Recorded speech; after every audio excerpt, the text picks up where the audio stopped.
श्रोते हो नमस्कार. सार्थ श्री ज्ञानेश्वरी अध्याय 18 भाग पहिला.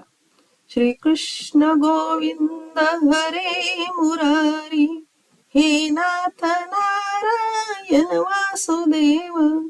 श्री अनंता मधुसूदना पद्मनाभा नारायणा जगद्व्यापका जनार्दना आनंद घना अविनाशा सकळ देवा आदिदेवा कृपाळूजी केशवा महानंदा महानुभवा सदाशिवा सहजरूपा चक्रधरा विश्वंभरा गरुडध्वजा करुणाकरा सहस्रपादा सहस्रकरा क्षीरसागरा शेषनयना कमलनयना कमलापती कामिनी मोहना मदनमूर्ती भवतारका धरित्याक्षिती वामनमूर्ती त्रिविक्रमा अगाये सगुणा निर्गुणा जगज्जनित्या जगज्जीवना वसुदेव देवकी नंदना बाळरांगना बाळकृष्णा तुका आला लोटांगणी मज ठाव द्या माझी चरणी हेची करीत सेविनवनी भववंदनी सोडवावे.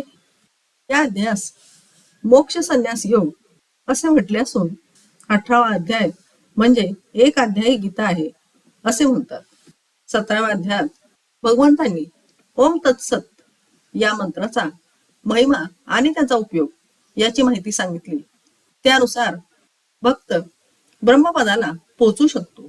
यासाठी सात्विक कर्म करत असताना इदम न मम या न्यायाने कर्मफलाचा त्याग करून कर्तव्य कर्म करत असताना संन्यस्त वृत्तीने त्याकडे पाहून जो आपले आचरण ठेवतो, भगवंताचे स्मरण करतो, तो संत पदास पोचतो.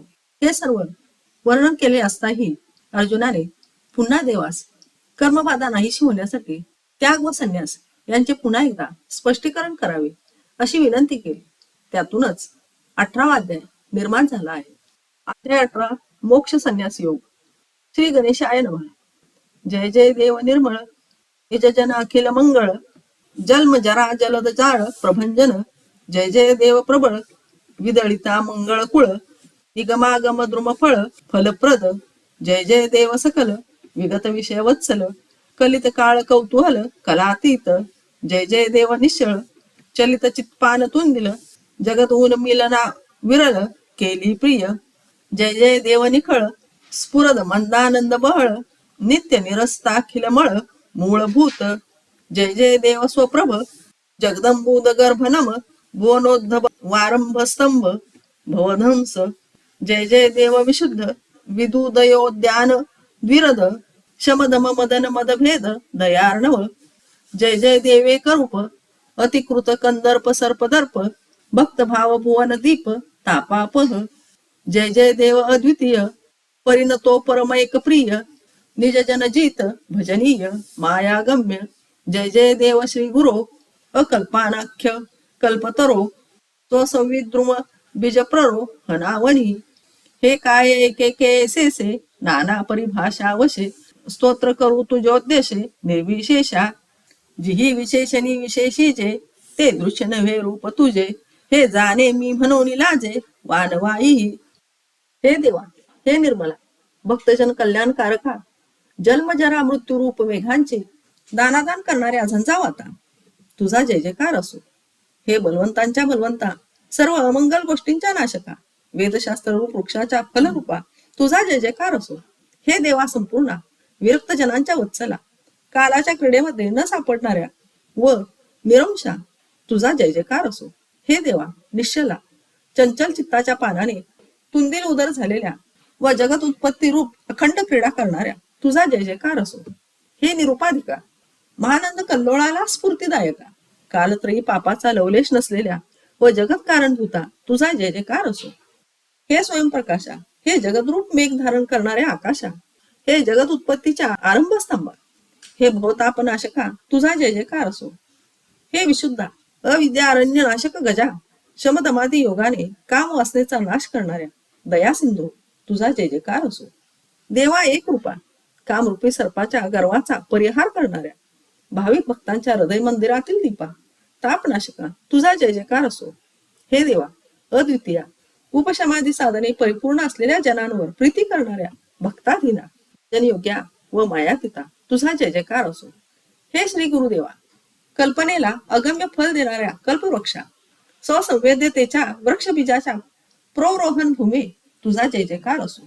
असे अनेक प्रकाराने नानाविध भाषालंकाराने तुझ्या उद्देशाने किती व कसे स्तवन करावे, कारण तू कोणताही विशेषाभाव शून्य आहेस. ज्या विशेषणांनी तुझे विशेषत्व दाखवावे ते तर तुमचे स्पष्ट रूप नव्हेच, ह्याची मला जाणीव असल्यामुळे अशा प्रकारे तुझे वर्णन करीताना चित्तास संकोच वाटतो.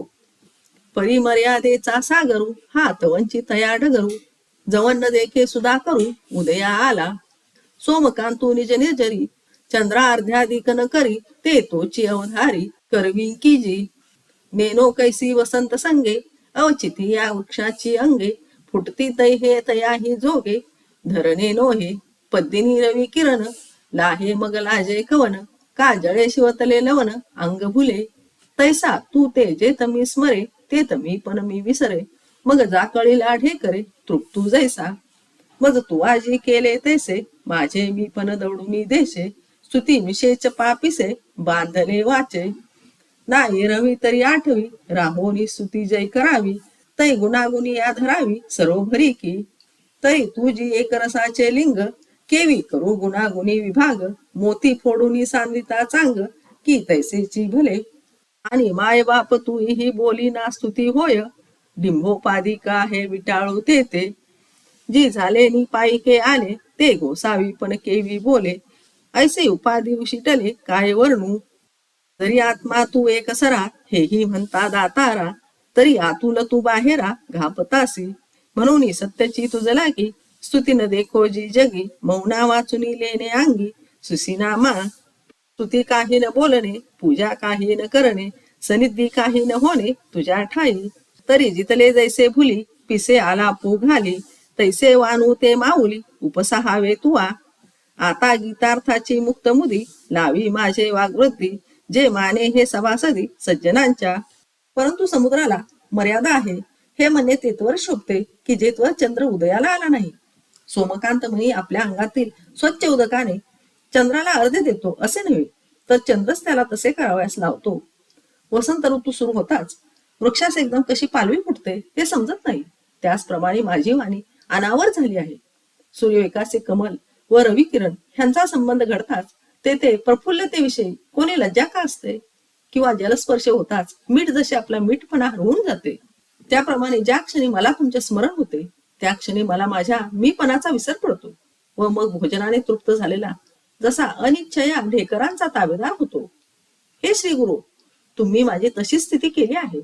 तुमच्या स्मरणाने माझा मीपणा पार हरपून जाऊन माझ्या वाणीला तुमच्या स्तुतीचेच वेळ लागले आहे. किंवा एरवी आठवणीने म्हणजे देहभानावर असून मी जेव्हा तुमची स्तुती करीन तेव्हा तुम्ही व तुमचे गुण अशी निवड करणे संभवेल. पण तुम्ही तर सदैव एकरूप आहात, तेव्हा हा गुणी व हा गुण असा विभाग कसा करावा. पहा की मोती फोडून सांधणे चांगले की अखंड ठेवणेच बरे. आणि तुम्हाला मायबाप म्हणावे तर तीही तुमची योग्य स्तुती होऊ शकत नाही, कारण त्या योगे तुमच्या एकरसत्वाला लेकूरपणाच्या उपाधीचा विटाळ होतो. महाराज, सेवक ह्या उपाधीच्या अपेक्षेने येणाऱ्या धनीपणाने आपले वर्णन करावे तर त्यात सारस्य काय, कारण तुमच्या स्वयंभू धनीपणापुढे हा उपाधी योगे येणारा धनीपणा उष्टा म्हणजे हीनच होय. हे कृपानिधे, तुझ्या आत्मस्वरूपाला सर्व व्यापक म्हणावे तरीही तुझ्या सर्व अंतर्यामित्वाला बाहेर ह्या उपाधीने भेदबुद्धीचा कमीपणा येतो. म्हणून तुमच्या स्तुतीजोगी जगतात एकही गोष्ट नाही हेच खरे. म्हणजे मी करणाराने मौन पत्करणे हाच आपल्या स्तुतीचा तुला अलंकार चढवणे योग्य होय. तेव्हा काहीच न बोलणे हीच तुझी स्तुती होय. काही न करणे हीच खरी पूजा व आपले असे काहीही नसणे हीच तुझी जवळीक, अगर हेच तुझे स्थान होय.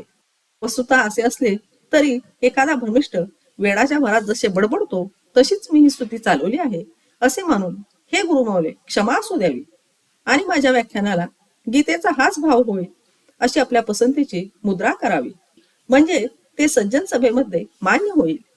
ते तर म्हणितले श्री निवृत्ती नको हे पुढत पुढती, परिसीला हो दृष्टी किती.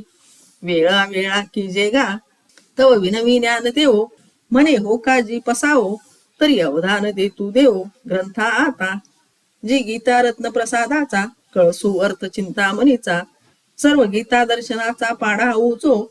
लोकी तरी आथी ऐसे जे दुरुनी कळसू दिसे, आणि भेटीची हात वसे देवतेची तिये. तैसेची येथही आहे जे एकीचे येणे अध्याय, आघवाची दृष्टी होय गीता गमोहा कळसू याची कारणे 18 अध्यायो म्हणे. वाईला बादरायणे गीता प्रासादा नोहे कळसा परते काही प्रासादी काम नाही. ते सांगतसे गीताही संपलेपणे व्यासू सहजे सूत्री बळे तेने निगमरत्नाचळी उपनिषदार्थाची माळी माझी खंडिली. ते त्रिवर्गाचा अनुआरू आडाऊ निघाला जो अपारू तो महाभारत प्रकारू भोवता केला. माझी आत्मज्ञानाचे एकवट दळवाडे झाडून चोखट घडिले पार्थ वैकुंठ संवाद कुसरी. निवृत्ती सूत्र सोडवनिया सर्व शास्त्रार्थ पुरवनिया आओ साधिला मांडनिया मोक्षरेखेचा. ऐसेनी करिता उभारा 15 अध्यायात 15 भूमी निर्वाळलिया पुरा प्रासादू जाहला.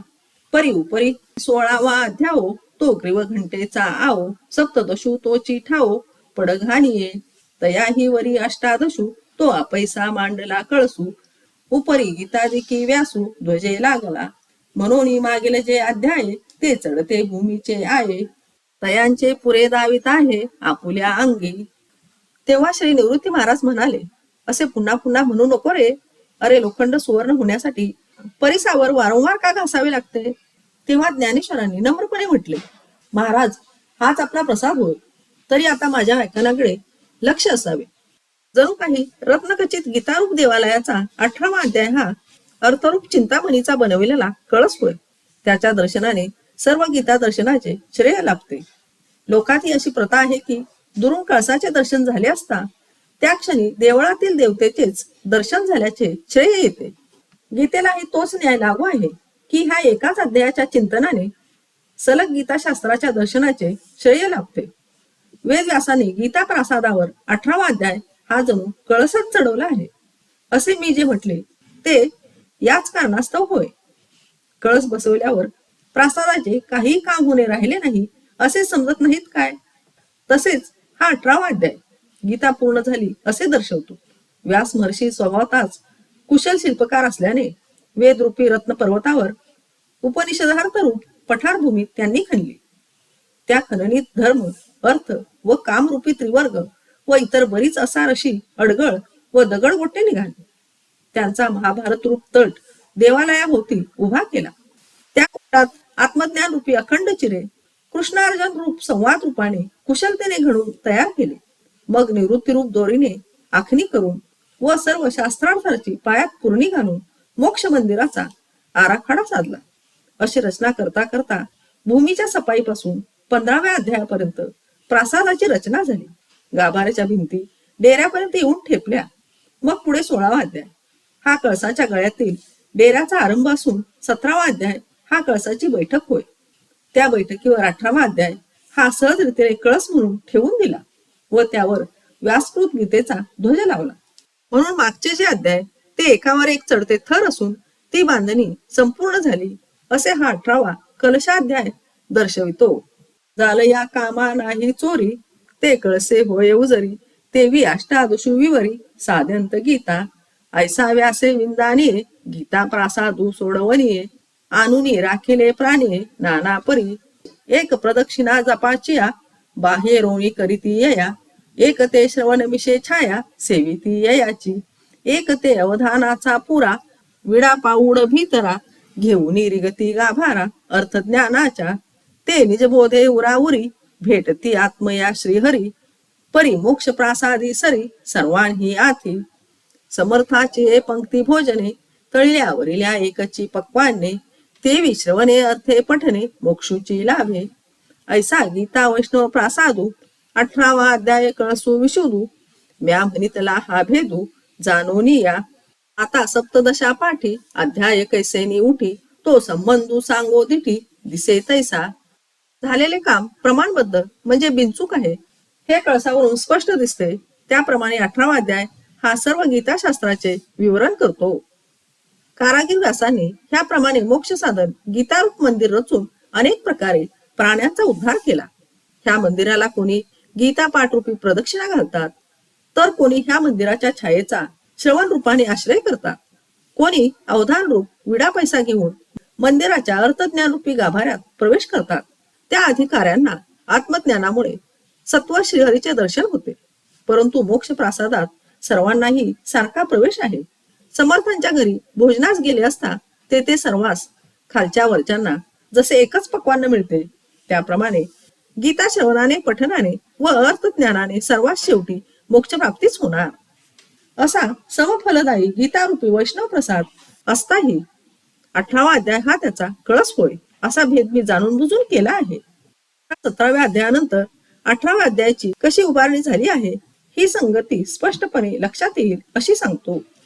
का गंगा यमुना उदक ओग बगे वेगळीक, दावी होऊनी एक पाणीपणे, न मोडता दोन्ही आकार, घडिले एक शरीर, हे अर्धनारी नटेश्वर रूपी दिसे, नाना वाढिली दिवसे, कळा बिंबी पैसे, परी सिनाने लेवे जैसे, चंद्री नाही तैसी सिनानी चारी पदे, श्लोक तो श्लोकावच्छेदे, अध्यावो अध्याय भेदे, गमे कीर परी प्रमेयाची उजरी, आनान रूपन धरी, नाना रत्नमणी दोरी, एकची जैसी, मोतीये मिळवली बहुवे, एका वळीचा पाडू आहे, परिशोभे रूप होय, एकची तेथ, फुला फुल सरालेख चढे, धृती दुजी अंगोळी न पडे, श्लोकाध्याय तेने पाडे, जाणावे हे, 700 श्लोक, अध्याय 18 लेख, परी देवो बोलिले एक, जे दुजे नाही, आणि व्याही न सांडूनी ते सोये, ग्रंथ व्यक्ती केली आहे, प्रस्तुततेने निर्वाहे,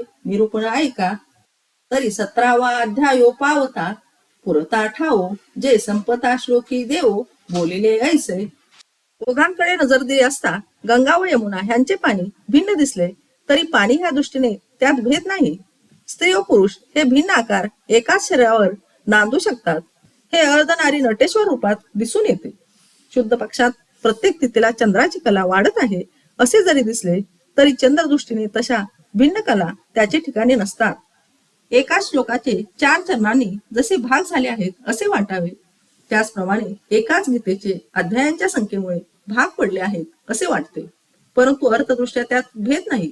उदाहरणार्थ, अनेक मण्यांमध्ये सूत्र एकच असते, अनेक मोती मिळून एकसर होत असतो, परंतु त्याच्या शोभेचे रूप एकच असते. फुले व फुलांचे सर ह्यांची गणना करता येईल, परंतु सुगंधात 1-2 अशी बोटे मोडण्याची जशी सोय नाही, तसे श्लोक अध्याय वगैरे गणले जावोत, पण गीतार्थ एकच. गीतेमध्ये 700 श्लोक व 18 अध्याय असोत, पण देवाने या सर्वात एकच तत्व प्रतिपादिले आहे, ते परमार्थतः नाही, आणि मीही तो मार्ग न सोडता ग्रंथाचे व्याख्यान केले आहे. त्याच धोरणाने मी 18वा अध्याय सांगतो, तो श्रवण करा.